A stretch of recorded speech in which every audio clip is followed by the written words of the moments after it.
to the Ron and Brian Podcast. Get ready to fill your ears with the latest news, politics, current events, and whatever else we feel like talking about this week. And now, your hosts, Ron and Brian. That's right. It is time for episode 322 of the Ron and Brian Podcast. Thank you all for joining us this Sunday night. I am here, as always, joined by Brian. Brian, how the hell are you? I'm doing great. I mean, Sunday nights is a special time for me. It is a time of remembrance as we look back at the previous 7 days, but it's also a moment to look forward. It's also a moment to consider what's going to happen in this upcoming week. Are there going to be moments of high moments, low moments of low? Like it's just possibilities. It's a big, gigantic bag of possibilities. Ron, I rarely allow us to talk about you, but if you don't mind, how are you doing this Sunday evening? You know what? I'm feeling good as well, Brian. Anxious to see what this show, not just this show, what the future in general holds for us, Brian. It is important to look forward. This is why your windshield is bigger than your rearview mirror, because you should focus on what's ahead of you, not what's behind you. And what's ahead of us right now is Drink of the Week. Drink of the Week. Na zdrowie. Salud. Drink of the Week. Pleasure. Who's? Drink of the Week. Drink of the Week. Drink of the Week. Drink of the Week. Brian, what are you drinking this week, sir? This week, Ron, we are going all the way south of the border, down to the land of the gauchos, or the ponchos. I think it's the gauchos. We're going to Argentina, another country I have traveled. I know you guys mock me for not being a world traveler, but I spent a month in Argentina, and one of my favorite beers when I was there was Quilmes. Quilmes Clásica. Quilmes Clásica.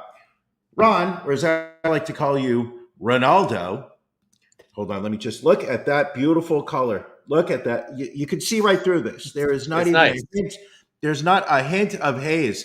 But what is there, Ron? This es una típica cerveza lager perfectamente equilibrada, transparente, dorada, buen nivel espuma y sabor. Para hacerlo, utilizamos solo ingredientes naturales que crecen en los campos de Argentina. I love it when you break out the Spanish. You're welcome. Ron, Quilmes is a beer that hails from Argentina with mountainous grandeur. It is the nation's most recognizable and loved beer, as it says so on the bottle. The colors on the label mimic the Argentinian flag, FUM, and the company sponsors one of the country's football teams with a 4.9% ABV, a beer advocate score of only 64. Ron, this beer has a lot to live up to. Let's see if he can do it. All right, take a sip. Let us know if it's muy bueno or not. Taking a second sip. Not sure how he's feeling. First off, though. Crushable, or as I like to say, crushable. I will also say it's a little maltier. I'm getting a much stronger malt flavor than a lot of the American lagers. But as I like to say, muy preciosa esta cerveza. ¿Cómo está usted? Yo quiero una café con leche, por favor. On to you, Ron. What are you drinking? Well, donde está la biblioteca? Right back at you, my friend. This week, we are celebrating the sports teams of our cities. As we know, New York Yankees clinching a playoff berth. The Mets sitting just half game out of a wild card.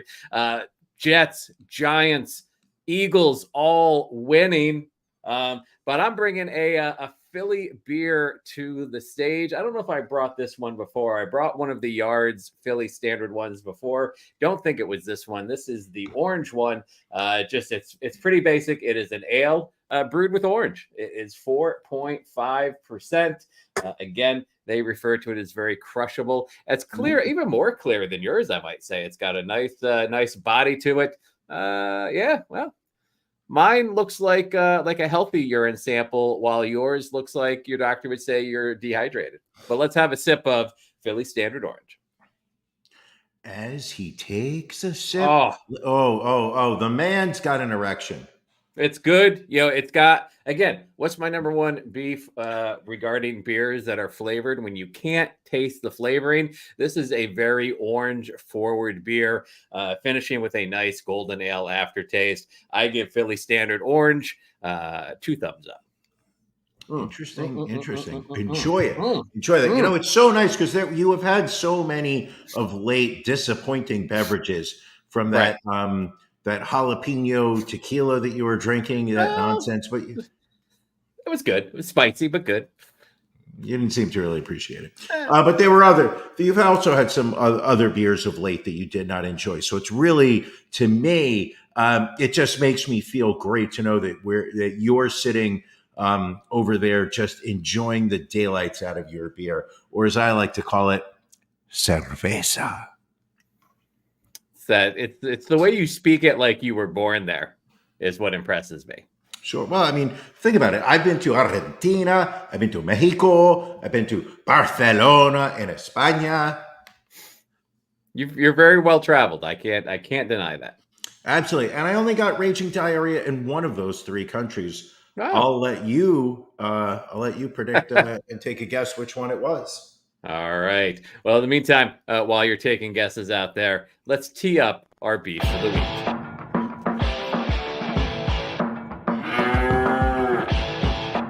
Ron and Brian's Beef of the Week.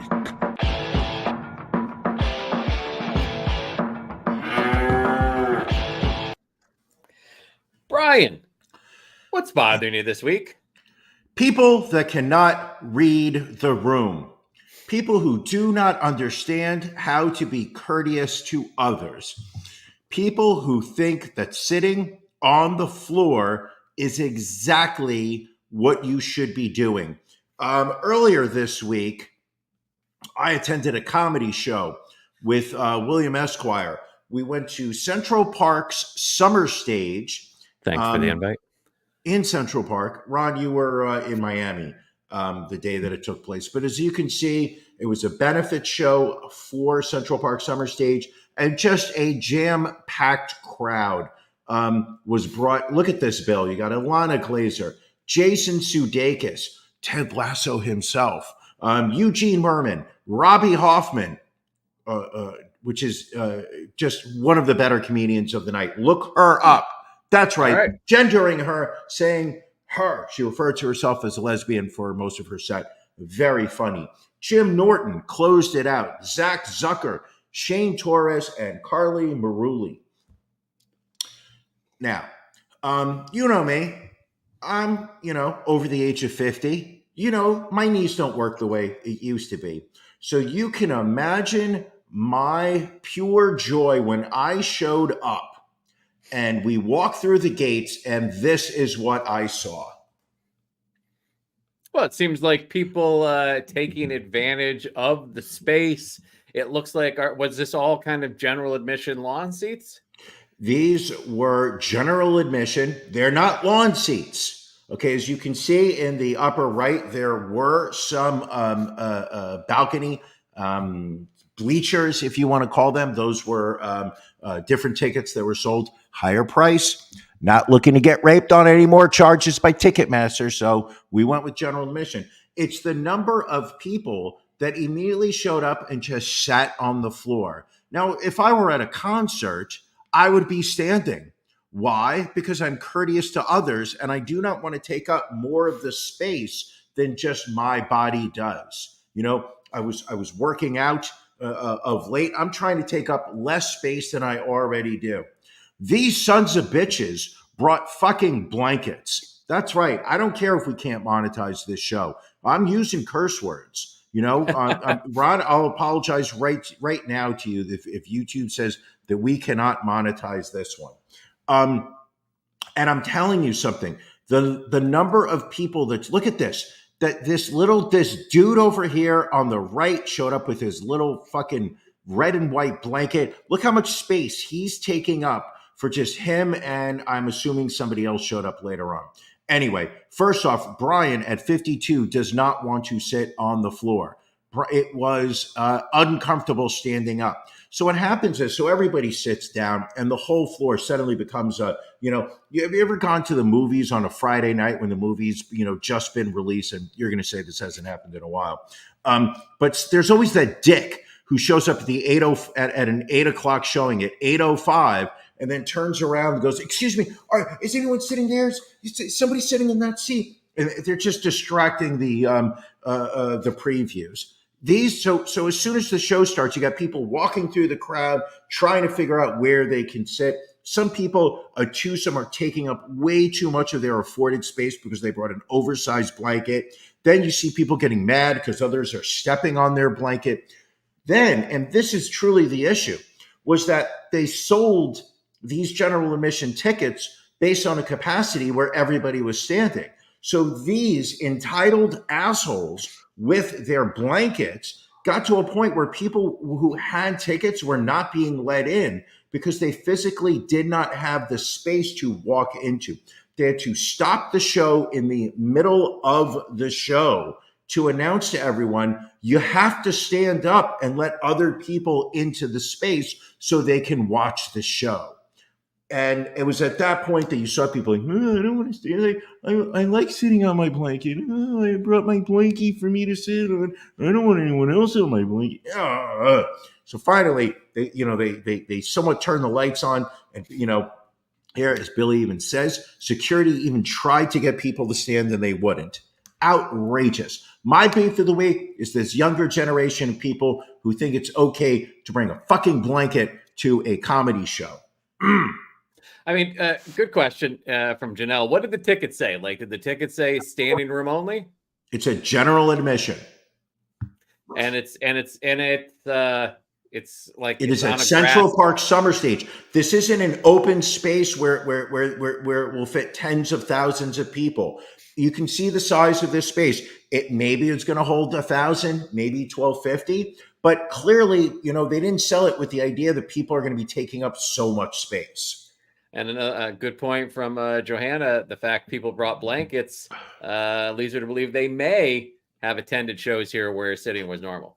And with that logic, if I showed up there with peanut butter all over my face and William showed up with peanut butter all over his face, with that logic, Joe, then somebody would look at us and be like, oh, I guess they've been to these shows before, and I guess you're supposed to put peanut butter on your face. You cannot use the logic of, somebody else, because they did it, they're more learned than I. I do not subscribe to that approach. I'm not. I don't think the implication was they were more learned than you. I think it's just, people may have I said there. Sarcasm. I said sarcasm in Joe's comment, and dramatic much. Yes, I do. I am dramatic much. A little bit. Anyway, that's my beef for the week. I don't want to hog the whole show, but was, and keep in mind, once we all stood up, everybody was able to come in and watch the rest of the show. It was the fact that half the crowd had taken up the space with their fucking blankets, causing another half of the people to have to stand outside, which is so disrespectful. All right, fair enough. Well, I am sorry you had that experience. Hopefully the next time you go to an upscale event, it is more to your liking. Ron? Yes. What's bothering you this week? So this week, what's bothering me is, and again, it might be a minor beef, but it's my beef, is when you have friends, and I'm going to put friends in quotations for reasons that will become evident very soon. When you have friends who say to you, like, reach out to you and say, hey, there is this, performer that we both like, that we've both seen. He's doing a show in New York. You should really come up. We should go see this show, pick a date, and just keep saying, pick a date, pick a date, pick a date, pick a date. And so finally pick a date and provide said date to said friend, who then replies, oh, well, I can't go that night because I'll be traveling out of the country yet again on some fabulous weekend. So it's just hurtful when someone should say up front, maybe, hey, pick a date, perhaps with the exception of this one date that I know I'm not available. Okay. Can I ask the question? Just ask the question. Yeah. At any point, did you look to say, well, I'm sorry that you're not going to be available that weekend. Let me check to see what other weekends are available and attend one of the shows during an alternate weekend. Well, at that point, I had. Or is it just all you care about is this one weekend, and like the whole world has to revolve around your schedule? Because I feel like this is my beef, not your beef. I feel like you're being self-centered here.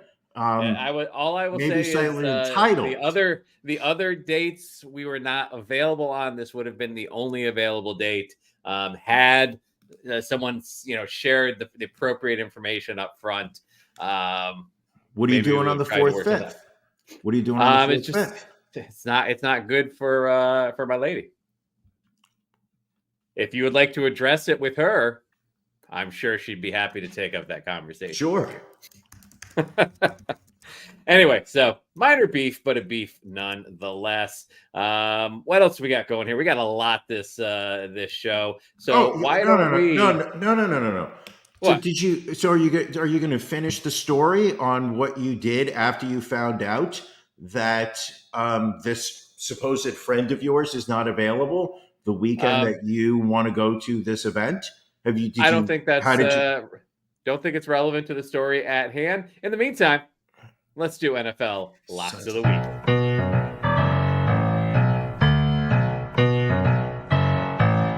Locks.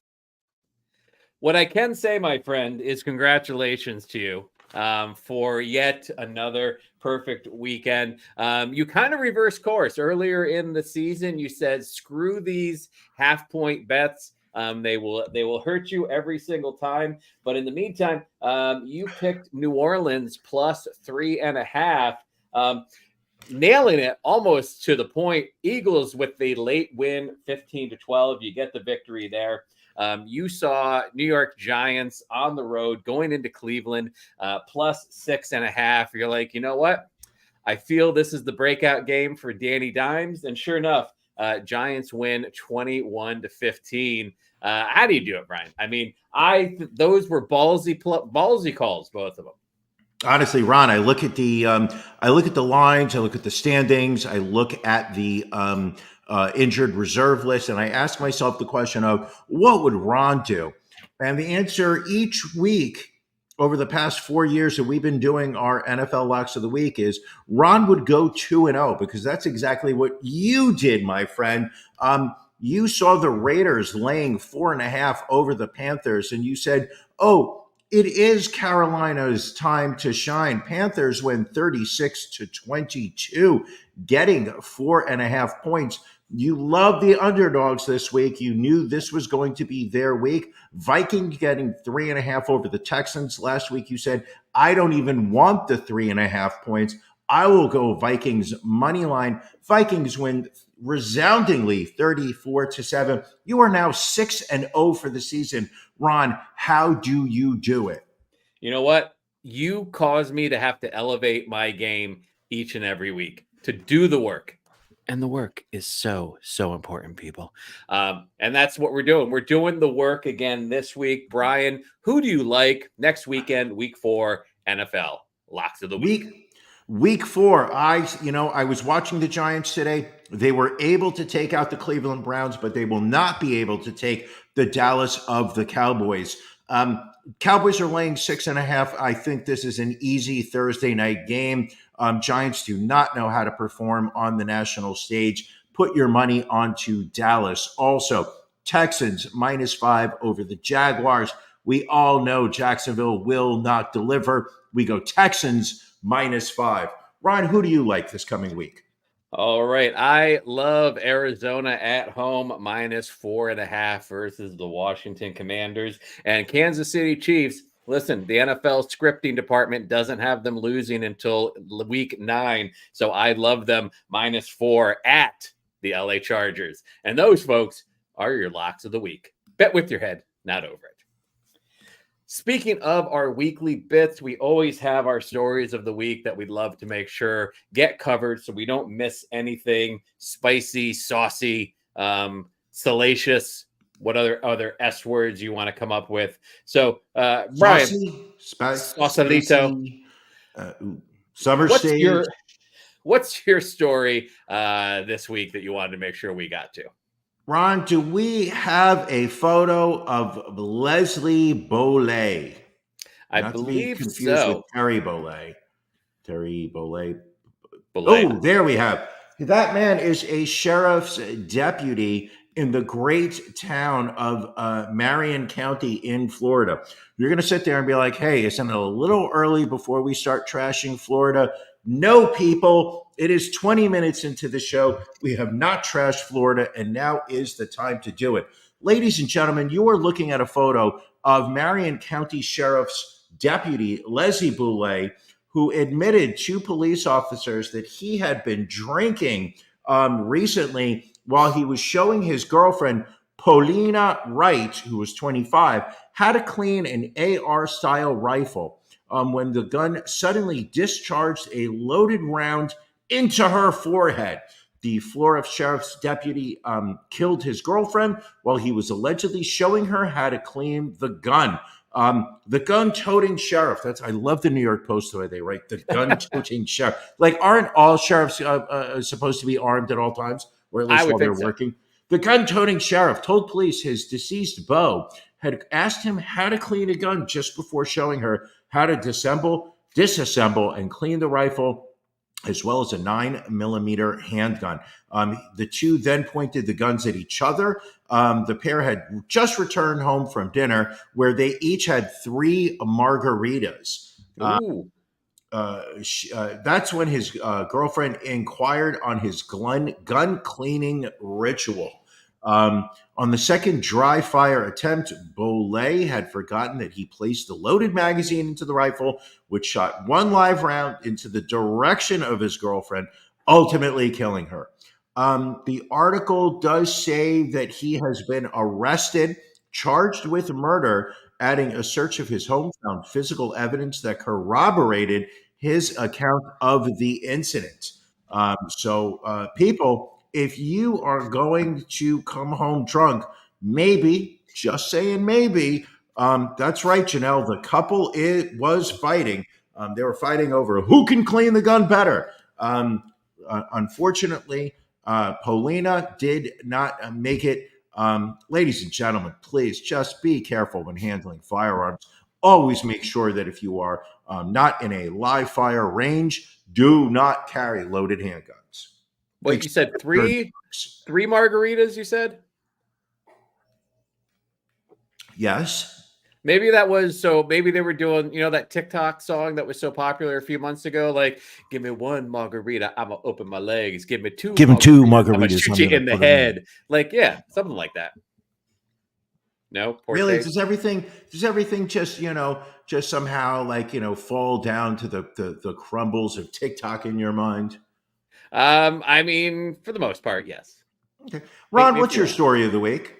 So my story of the week, Brian, we lately love going to Disney stories. This would be out in Disneyland in California, where young attorney Bobby Graves was running in the Disneyland Halloween half marathon, which took place a couple of weeks back, I want to say on the 8th of September. One day before he ran that half marathon, he shared his trepidation about the sun and the humidity with thousands of his TikTok followers. He had posted a video because the weather was in 90+ degree heat. He had talked about walking around in the heat, saying that it had made him lightheaded. Well, he ran the race 2 Sundays ago. He crossed the finish line in 1 hour, 56 minutes, and then started clutching his chest. About an hour later, he went into full cardiac arrest and was pronounced dead at a hospital. Just another disturbing jump in the number of heat-related deaths, which have doubled across the country in recent years. A number of people asking, should Disney have postponed the marathon based on the weather, or should individuals participating in runs like this be responsible for making their own decisions as to whether they are healthy enough to run in these races or not? Brian, what's your take on it? I think that people who are running these races should have some type of medical clearance. All right. They should, if I'm going in for surgery, the hospital is going to require that I have some type of physical acknowledging that I am physically up for whatever surgical procedure is being performed on me. I mean, when 2 weeks ago, when I had my vasectomy, the hospital made sure that I had a full physical to ensure that while I was put under that anesthesia, I would not be under any undue, stressors that might alter my ability to handle a vasectomy. All right. You raise a valid point. I stand corrected. I understand that this is a recreational activity, but I don't think it's that hard. If you've got so many people that are dropping dead, these are people that are physically active. These are the people we want to keep alive, not like the people who are, spending their entire lives eating, processed foods and, sugary sodas, the people, the my 600 pound lives. I mean, these are not people that we necessarily need to hold on to with both hands as they're producing a lot for society. But I'm going to say that, has anybody inquired as to whether this gentleman got the Moderna, Pfizer, or Johnson & Johnson vaccine? Because I'm going to assume he had the Johnson & Johnson. Well, and the fact that they really don't discuss his vaccine status in the story leads me to believe that you're probably correct, and he probably did get the J&J shot. Had he gotten the Moderna, he would have won the fucking race, let alone the gold standard, let alone die. Let alone die. He would have died. Yes, sir. All right, Brian. A lot happened this past week. We've been talking about the Hezbollah pager story all week. I know you are as fascinated by how this whole thing played out as I am, but you have taken the deep dive into it. You are, the senior handheld explosive expert for the Ron and Brian podcast. Talk to us about what happened with these pagers. Ron, do you enjoy war crimes as much as I do? Because I feel like if you did, you would have claimed this story. Like when we're putting together this Google Doc and you sit there and go, this is a Brian story, this is a Ron story.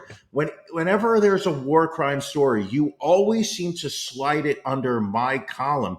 I have no problem with it because you have to give the Israeli government some props on this one. But can we argue?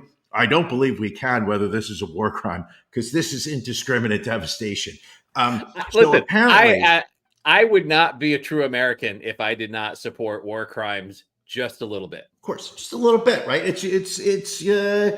think it comes with the Constitution, the Bill of Rights, the Pledge of Allegiance, and the Ten Commandments. Something every American Geneva Convention. I only go to gun conventions. Yeah. So apparently, this past week, thousands of pagers in Lebanon all exploded at the same time. Now, a lot of people, and you saw the comments online of like, who on earth is still using pagers nowadays? Two groups of people are still using pagers. Hospital employees, doctors, nurses, surgeons, anesthesiologists, people who are working in the medical industry, where sometimes in hospitals, because of the way they're built, they don't necessarily get cell phone reception, but somehow just the pinging of a pager can go through because it's a pure text-based service. Who else uses pagers? Terrorists, especially terrorists who are afraid of having their cell phone network tapped into by spy agencies. So a couple of years ago, the Israeli Mossad got word out to Hezbollah that they had tapped into the Hezbollah cell phone network and were listening to live calls with live locations. Hezbollah, acting like a truly responsible terrorist organization, sat there and said, well, folks, then I guess the days of us communicating over cell phones is over. We must revert to a previous technology that can't be tapped into. We now must communicate via pagers. So what did they do? They placed a wholesale order to a Taiwanese company for hundreds and hundreds of pagers. What they did not realize is that Taiwanese company had outsourced the actual manufacturing of these pagers to a Turkish company, a middleman, if you would, or sure. Middle woman. I don't want to misgender companies, but a middle company that was actually going to be doing the manufacturing of these pagers. How unfortunately, the Taiwanese company never actually did their due diligence on this Turkish company, because had they gone to the Turkish company, they would have realized that the address given was not a manufacturing plant per se, but a one-story residential home that was completely empty. So where these pagers were manufactured, I do not know. But apparently the Israeli government was that Turkish company. So what they did was they get this order from Taiwan, and who knows how many years ago this has been in the works. What they did was they actually manufactured these pagers. It wasn't just like a bomb that they just packed with explosives, but they actually produced pagers that they then sent to Hezbollah. Who knows how long they tapped into the pager communication, but one of the two batteries inside of these pagers was actually an explosive. The other one was actually a battery that was powering these devices. So the Israeli government, allegedly, people, set these things to all explode at the same time. So all throughout Lebanon one day earlier this week, I think it was Tuesday, could have been Monday, I was in a blacked out haze from all the Percocets. So I apologize if I don't remember. Throughout the whole fucking country, 1,000 pagers all explode. And keep in mind, and this is the beauty of it all, where do you keep your pager? You don't put it in your handbag. You don't put it, in your backpack. You put it on your belt clip. Why? Because pagers come with belt clips. Back in the day, early generation cell phones, you were all about the belt clip. Ladies, and I say this to you as well as gay men, is there anything sexier than a man who walks into a room with his cell phone or pager on a belt clip? Easy access. He can just take it out and see who's paging him. Anyway, these things just fucking blow up. Killed a couple people. Not a lot. It wasn't even worth the whole fucking thing. But what was so brilliant about it was that it injured hundreds. Most of them probably were terrorists, but let's be brutally honest. There were Lebanese doctors, nurses, whatnot, who also were walking around hospitals with their pagers. Just what do they call that? I believe they killed a 9-year-old girl too. One of these explosions. Exactly. What do they call that? Collateral damage? I think that's the term you were looking for, Ron, when referring to that 9-year-old child. Kudos to the Israeli government. I mean, I'm not proud of what they did. Obviously, I would like to live in a world where nobody is dying, nobody is getting injured. However, if you're going to have to kill people, do it intelligently, do it smart. Show some cleverness. Anybody can press, like B4 on a keyboard and drop, a 2-ton bomb. Americans do it all the time. We show so little, intelligence in terms of what we do. We literally just bludgeon people down. No, this took smarts. This took patience, deliberations. Deliberations? I don't know. I'm not sure what you're trying to say. Me neither. Not the point, Ron. The point is that Israelis, good for you. This was a step up in your attempt to create World War III, starting in the Middle East, where you're just going to drag everybody in. I mean, is there any doubt at this point, as Israel expands into Lebanon and starts taking out Hezbollah? When you think about it, they already wiped out the West Bank and Hamas. Why are they going after Hezbollah now? They're just trying to start World War III. I'm against it because my U.S. tax dollars are going towards funding a genocide I'm not in support of. I'd rather support the genocide of the New York City subway system. And I don't even know where I'm going with that. Ron? Yeah, I was just going to let you keep going.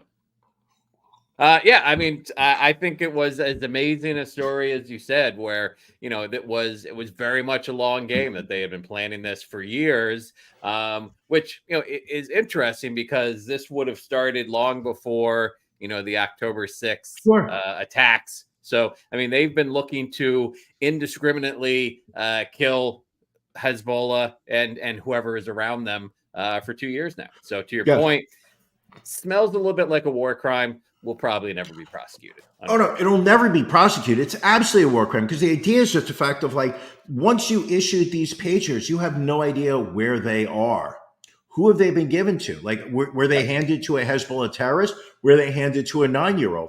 According to the Israeli government, the system, the plan they put into place, it didn't matter who was holding that pager. Right. That shit was blowing up. If you're close by to a terrorist, you yourself are then a terrorist. It's just how it goes, Brian. Another big story this week, Sean Combs, Puff Daddy, P. Diddy, a.k.a. PD, a.k.a. Love. They use a lot of his, also known as in the indictment, arrested and charged by the U.S. Department of Justice with a number of crimes relating to sexual abuse, kidnapping, racketeering. I think the big one is they bumped this up to racketeering because he has created a network where he was able to, quote, abuse, threaten, and coerce women and others around him to fulfill his sexual desires, protect his reputation, and conceal his conduct.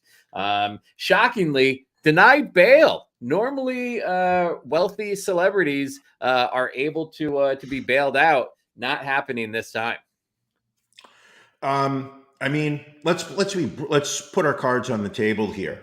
This is not news that the government was coming after him. It was, I believe, March or May when the federal government raided the Miami mansion of P. Diddy. I think they also coordinated at the same time with his Los Angeles home, raided it, and has been, listen, we've wondered what has been going on for the past several months. During that period of time, Diddy's ex-girlfriend, I believe her name was Cassie, she stepped forward with her tale of what it was like to be his abused girlfriend. A video leaked of Diddy assaulting her in a hospital lobby. Ron, as a member of the hotel industry, what do you guys normally do when a man assaults his barefooted girlfriend in a hotel and drags her back into the room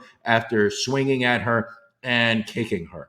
Normally, I would imagine you would call the police. Excuse me. I have the floor here. Normally, I would imagine that the hotel would be responsible for notifying the proper authorities. I know you said earlier this week when we were preparing for the show, you said that in Philly, you guys have a different policy where you just look the other way and destroy the videotape. I don't know if you want to take the opportunity now to speak to the hotel industry's covering of Diddy's atrocities, but the floor is yours.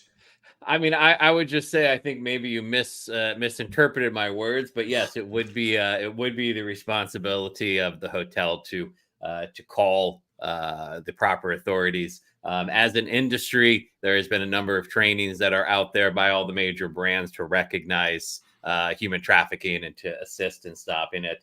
But all joking aside, 3 charges: racketeering, sex trafficking by force, fraud, or coercion, and transportation to engage in prostitution. I will say this: I've watched a lot of coverage on this on news shows. It is very rare that you see people on TV shows or internet agree on one thing. Everyone is pretty much in agreement that Sean Combs is going to do prison time for this. Sure. And that reading through the 14-page indictment, looking at all of the evidence that the U.S. Department of Justice was able to secure in that raid, along with the all the witnesses that they have deposed, they are not expecting a plea deal to come out of this. They are expecting that the government will either accept a guilty plea or that this will go to trial.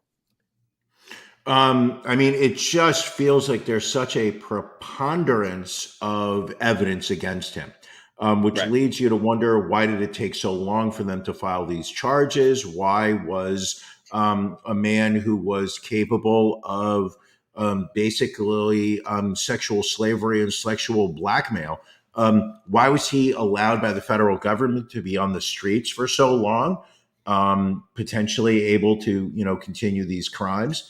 What I did get a kick out of was right-wing Twitter over the past couple days. Literally, what I love about the right wing is just their lack of any sense of memory. The number of tweets I saw on Twitter over the past week of just like, they're going to release the Diddy videotapes and every Hollywood celebrity is going to go to jail.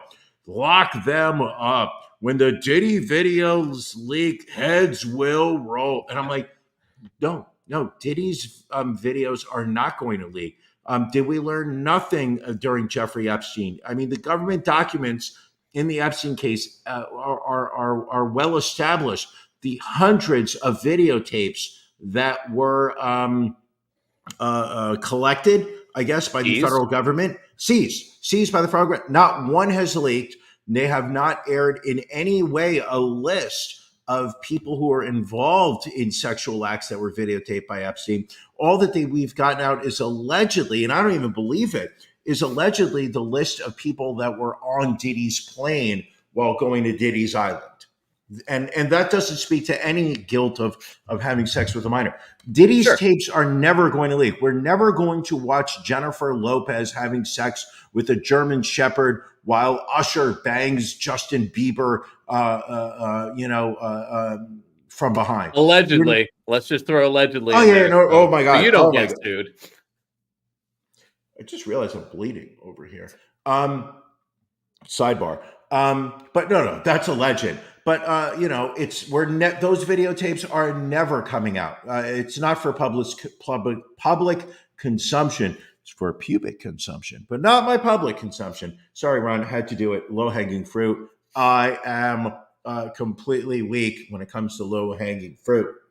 Here we go. Hold on. The legal system is so dysfunctional, but it took this time to gather the evidence and witnesses to bring the indictment. I feel that was already done when they sued. When they that should have already been happened. They already knew by the time they raided his house. Listen, my opinion, I think they had a good case built against him, obviously enough to get that warrant. I think what probably happened when they seized all of that evidence is they wanted to take the time and make sure. They didn't want an R. Kelly situation. Like, how many times did R. Kelly get taken to trial and get acquitted prior to his final conviction? Like, I think they wanted to make sure they had an airtight case so they didn't lose him like they did R. Kelly a few times before he actually went away. Did you ever watch the videotape of R. Kelly peeing on that girl? I did not. Me neither. All right. Next up, going down to the not so great state of North Carolina, CNN dropped a bombshell report this week alleging that North Carolina Lieutenant Governor Mark Robinson, who is the current Republican nominee for governor, had posted dozens of gratuitously sexual and racist remarks on a pornographic forum over the course of 16 years.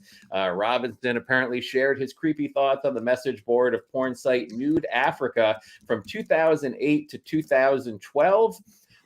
Quote, "I'm a black Nazi," he said on a message board focused on black Republicans in October 2010. He also wrote that month, quote, "Slavery is not bad. Some people need to be slaves. I wish they would bring it back. I would certainly buy a few." Also, his contribution to another story was, quote, and the moral of this story, don't fuck a white bitch. He also referred to Muslims as, quote, little rag-headed bastards.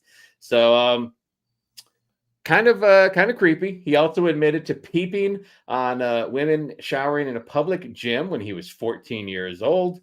And also shared his pornography preferences. Quote, I like watching tranny on girl porn. That's fucking hot. It takes the man out while leaving the man in. Hold on, Ron. He's got a point on that last one. He's got a point on, like the black Nazi thing, offensive. The anti-Arab comments, offensive. I feel like he was 0 for 3 in the quotes you made. But that last one made a lot of sense with me, Ron.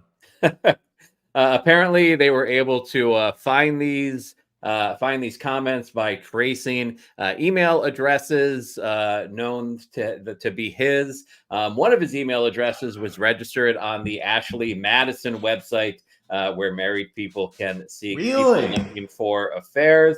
What is also interesting is Donald Trump doing a rally in North Carolina this past weekend, and apparently the campaign asked the lieutenant governor not to appear. People apparently feeling that this could, not only impact his run for governor, but could impact, North Carolina apparently being viewed as a swing state, even more so now, based on Robinson and his ties to Trump, as he has endorsed him numerous times over the years. When you say swing state, are we talking about him and his wife? I mean, he may think of it a different way than we do. But yeah, apparently North Carolina currently up for grabs as we sit, 6 weeks away from Election Day? Sure. Do you think we're going to have, I don't mean to go on a sidebar here, but do you think we're going to get another, think we're going to get another presidential debate? I saw earlier this weekend that Kamala said that she would be okay with the CNN debate, which I believe is the third network this election cycle that was supposed to host the debate. Trump announcing that he was not going to be participating in any further ones after his poor performance in the second debate. Do you think that there will be another? Exactly, Janelle. Trump is scared. I would also say scarred if you wanted to type in 2 R's, but we will accept scared. Do you think there will be a third debate, or you think we're done with the debates? I think probably we're done. I think the only thing that would change that, because listen, Kamala will debate him. It's up to him to decide whether there's another debate or not. It's no hesitation on her side. Sure. I think the only reason Trump would do another debate is if he starts to see a significant lag in his poll ratings in swing states. If his only reason to do one would be is if he feels he needs a Hail Mary to catch up in swing states. If it continues to look to be a tight race, it would only hurt him to do a debate. Because to your point, he was so easily knocked off track when Kamala would just throw him little things. And listen, I think we can all relate to how when somebody is on track and then just goes off on a tangent, can just really be distracting, and it's not entertaining at all. You said pull and swing. Yeah. But yeah, what's your thoughts? I mean, you are. I don't think I would love to see another debate. I would love to see another opportunity, because I missed this last one, and as I was living my life. But I would like to see another debate. I would be very shocked.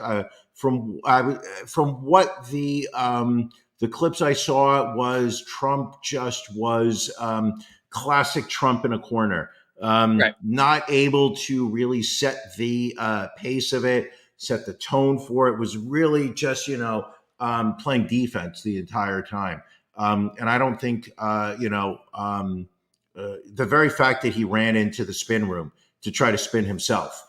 It was not a good look for him.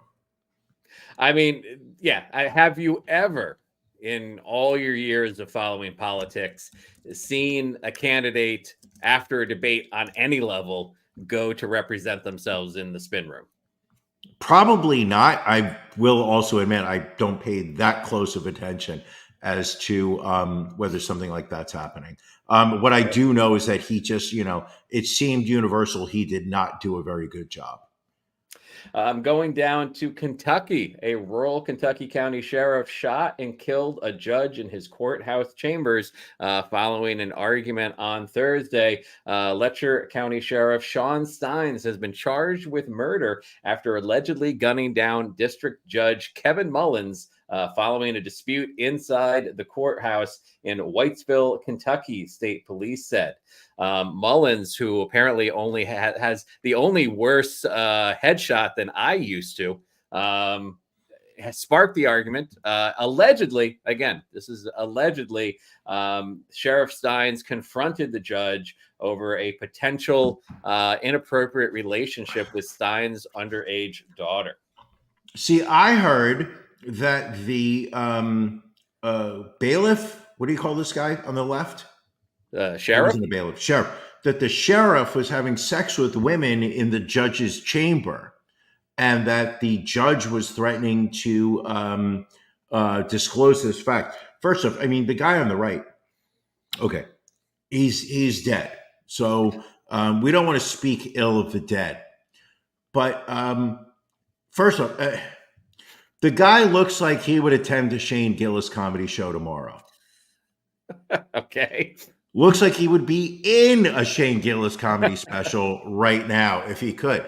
I wonder the number of headshots that the photographer had to take before they looked at this one. They were like, yeah, Judge, we're good. We have one that really shows you as truly professional. I cannot for the life of me, cannot look at this picture on the right. And for those that are listening to the audio version of this podcast on Apple Podcasts, on Google Podcasts, wherever you get your podcasts, do yourself a favor, go to YouTube, go to Facebook, look at the video of this. This is one of the most, there is no way this man is a judge. This man is drinking beers at 10 o'clock on a Sunday while painting on his chest that he's an Eagles fan. There's no way this man is a judge. All right. Well, we will. Obviously, there is a lot of investigating left to go in this story. We will, of course, follow up on it as we get additional information.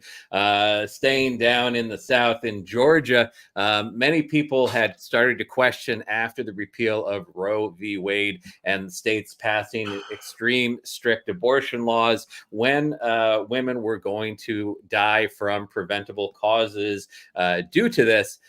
So in the state of Georgia, Amber Nicole Thurman, at the age of 28, died from a grave infection that her suburban Atlanta hotel was well equipped to treat. However, she had taken abortion pills and had encountered a rare complication. She had not expelled all of the fetal tissue from her body. She showed up at Piedmont Henry Hospital in need of a routine procedure to clear it from her uterus called a dilation and curettage, or DNC. But just that summer, her state had made performing the procedure a felony with few exceptions. Any doctor who violated the new Georgia law could be prosecuted and face up to a decade in prison.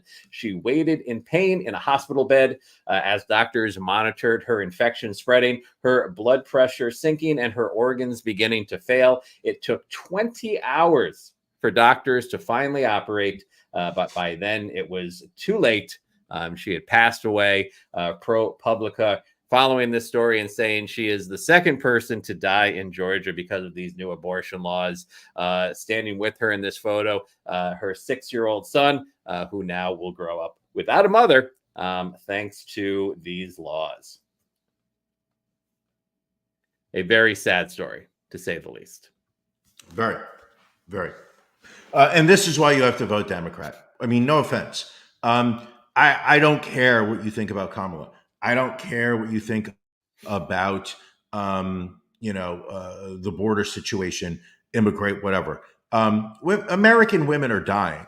You know, Right. not. I don't want to necessarily make the argument as to whether a female who dies trying to cross the Rio Grande, whether their life is less valuable than American.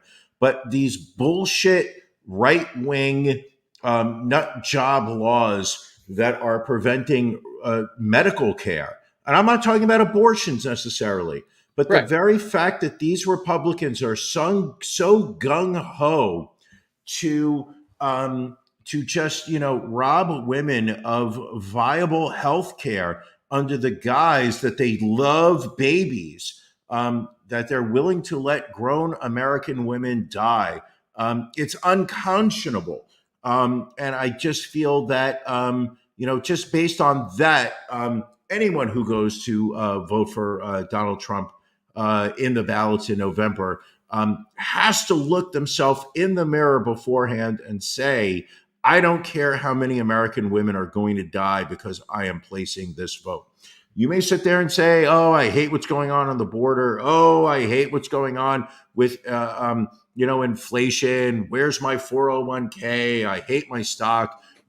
Women will die if there's another Trump election. If you're okay with that, vote Trump. If you're not okay with that, vote Democrat. That's really my my drunken 56-minute speech. All exactly. Right. But the dogs and cats. They're eating the cats. They're eating the dogs. Another horrible person that pops up from time to time is Mike Lindell. What is he still doing around? So he has come under scrutiny once again. He's got to move some pillows, Brian, to pay for all of the lawsuits that he has lost.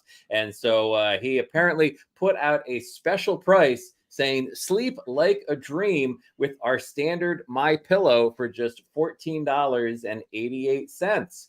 However, the 14 of 1488 is a 1488 we should say is a it's a dog whistle for white supremacy. The 14 in the 1488 refers to the 14-word slogan, we must secure the existence of our people and a future for white children. 88 refers to basically 8 being H in the alphabet and eighth letter. Standing for it's the eighth letter of the alphabet. The double 8 standing for Heil Hitler. Is it possible for this man to sink any lower?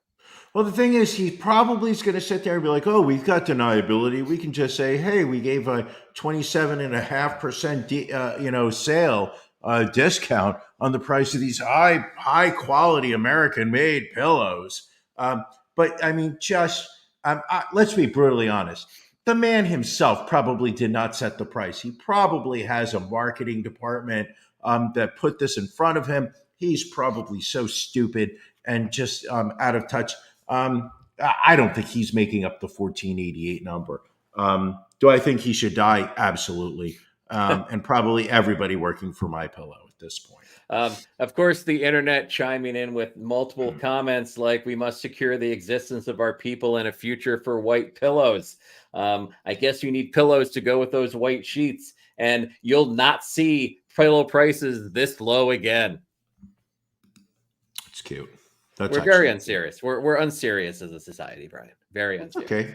There's nothing wrong with that.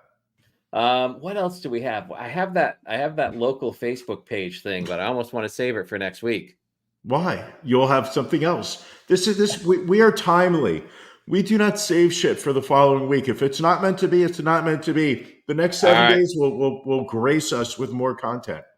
All right. So I was fortunate enough to follow my local Elkins Park Happenings Facebook page. Let me take the banner down. So Beth Snyder seems like a lovely resident of Elkins Park. She just puts out there, hey, is anyone aware of a great Haitian restaurant in the Philly area to eat at and support? Follows that up with, please refrain from judgment. It's just a question. So fine. I just want to eat Haitian food. Sure. starts off positively. Nastasia says, I don't know how far you're willing to travel, but my friend's mom has a spot in Harrisburg, but also look into West Philly. Lots of spots out that way. Beth says, thanks. It's a bit far, but I'll find one closer. While Naomi is like, hey, thanks. I'm going to be out in Harrisburg next week. Thanks for this recommendation. Boom. Sure. Good so far.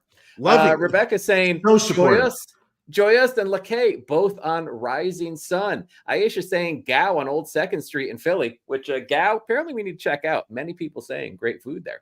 And then Anna Stevens says top contributor. Hold on. Top contributors are chiming in. Top contributor in Elkins Park Happenings says the La Rose Jazz Club in Germantown. Hidden gem with the best live jazz on Monday nights. So we're on a roll, Brian. A lot of positivity, a lot of good comments. I love the sense of the community is together on this. We are going to support the Haitian restaurants, especially after the vile comments that Donald Trump said recently about the Haitian community. All right. Can't possibly go downhill, can it, Brian? Nope, not in Elkins Park, Pennsylvania. Well, here comes another top contributor, Jared Neisenfeld. Just curious, why not go out and support a Jewish-owned business? There is far more anti-Semitism in America than anything against Haitians. To which Beth, the author, says, I do support Jewish-owned businesses my whole life as a Jew. This is not about judging my choice to eat at a Haitian restaurant. Friend coming to town and wants to find one. Nastasia hops back in. Jared, I feel like this is not necessary as we don't know what she does in her personal life. I am pretty sure she can do both.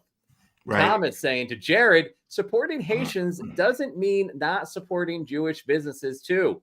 A lot of people fired up with Jared's comment. I love this. Rand saying, Jared, why does it matter where she decides to eat? Maybe she enjoys Haitian food more. Just because you want to eat cuisine from a certain culture doesn't mean you dislike another. And Sarah hopping in saying, sir, that wasn't her question. Please try again and stay on topic this time. Winky face. I love this. Harold Spriddle, Jared, wow, she is a Jew. Didn't see that coming. Did you, genius? Jared saying, I kind of assumed that with the last name, genius. And then saying to Beth, ironic how people want to try Haitian food all of a sudden. Don't think it's irony. How's that ironic? First off, Snyder is not what I would consider a Jewish name, no? I have no idea. Vicky Maloney saying it's not a competition. And then somehow Jared responding, not to that comment, but to Thomas, agreed. Sure. But interesting that I've never seen anyone posting with all of the anti-Semitism. Let's support some Jewish-owned businesses.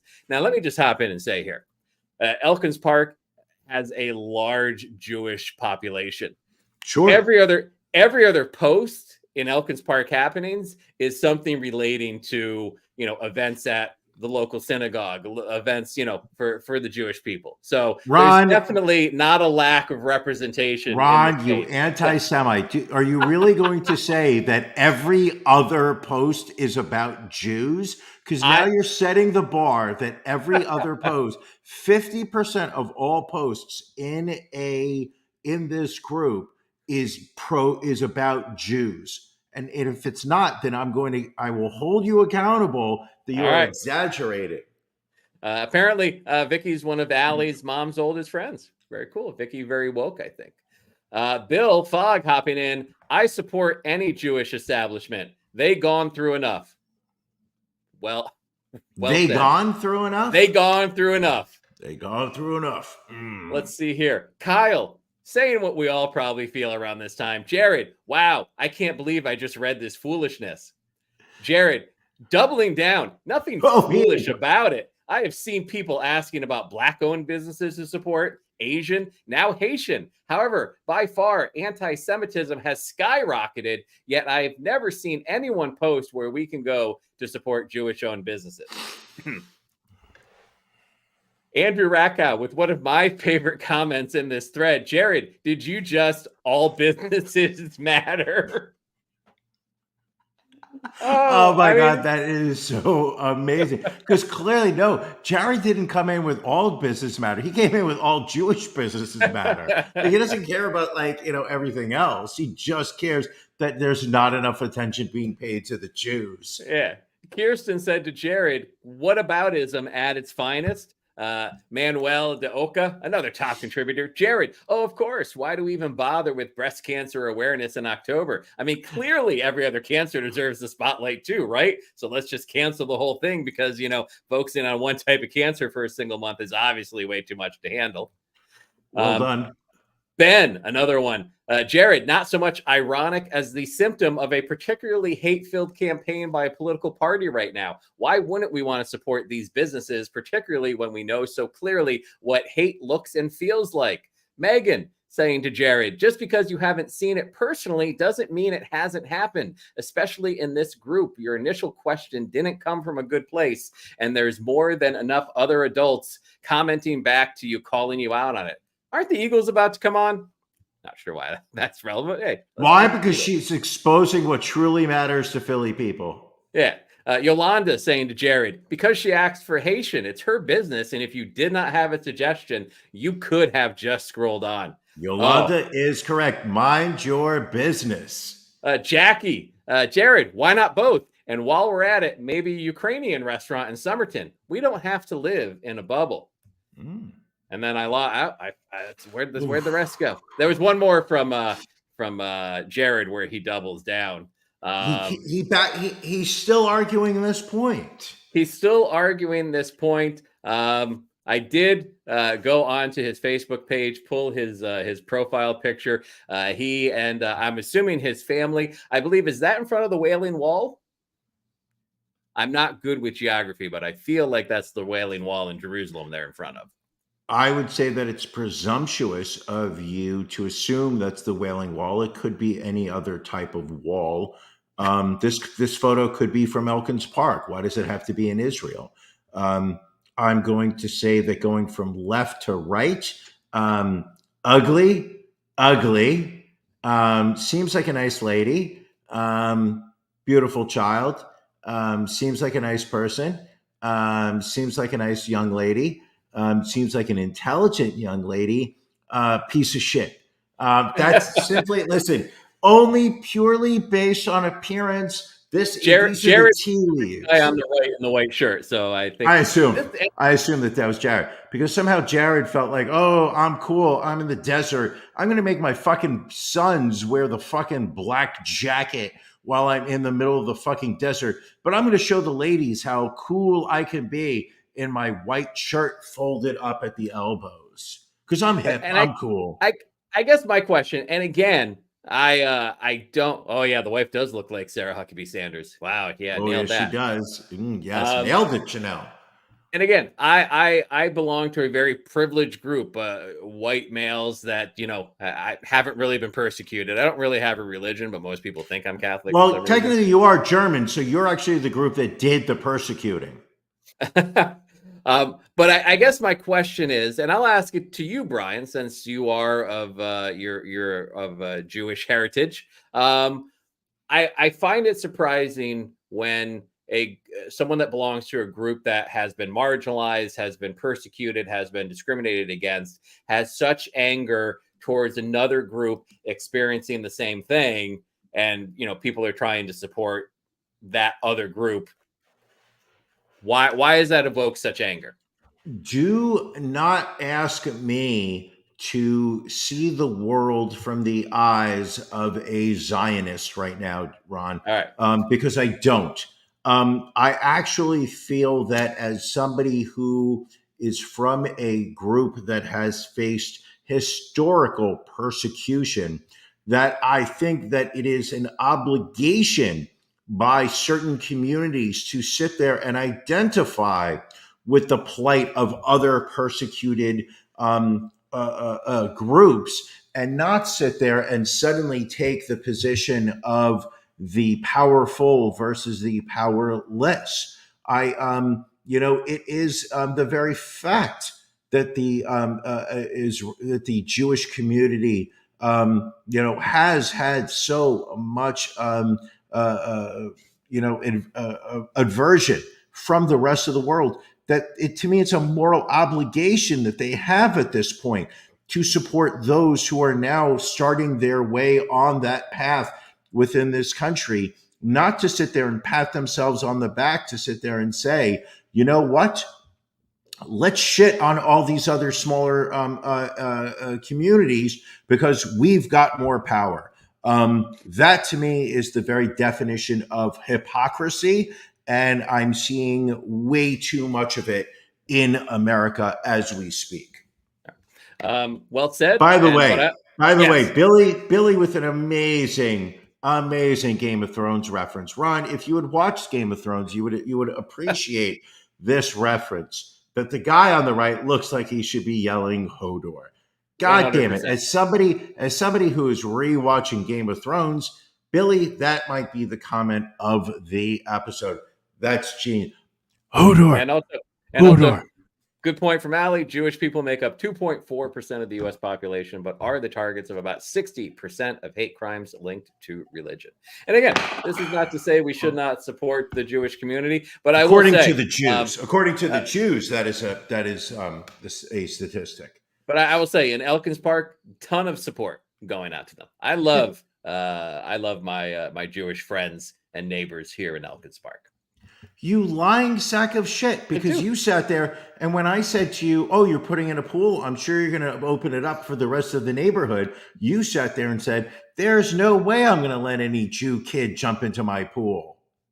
But I let you jump into my pool. So right there, how does your story stand up now, Brian? I don't subscribe to any religion. I am agnostic. The only religion we subscribe to is the Patreon subscription religion. After Dark. As we are 20 minutes away from Ron and Brian After Dark for our lovely Patreon subscribers. What's that? You have not joined our Patreon? Well, sign up. It is the final solution to all your entertainment needs. You go on there, you subscribe at the $10 level or higher. You get to join the live broadcast, which takes place again in a scant, 19 minutes, Brian? We tell the stories that are saucy, sexy. What are we talking about this week? Let me just scroll down real quick. And you tell me, Ron, because we have several stories that we were like, oh, let's talk about this during the pod. Nope. We can't talk about it in the why. We've got stories about the new movie with Anna de Armas and Sydney Sweeney. We've got a follow up on the woman that wanted to sleep with 600 people this year. We are going to talk about why every single woman apparently wants to date a married man. Sex crazed seniors. It's off the chain, as the kids would say. No cap. Riz. Ooh. Ooh. Why would you do brother, that? Ooh. I don't know, brother. Hey, brother. Ooh.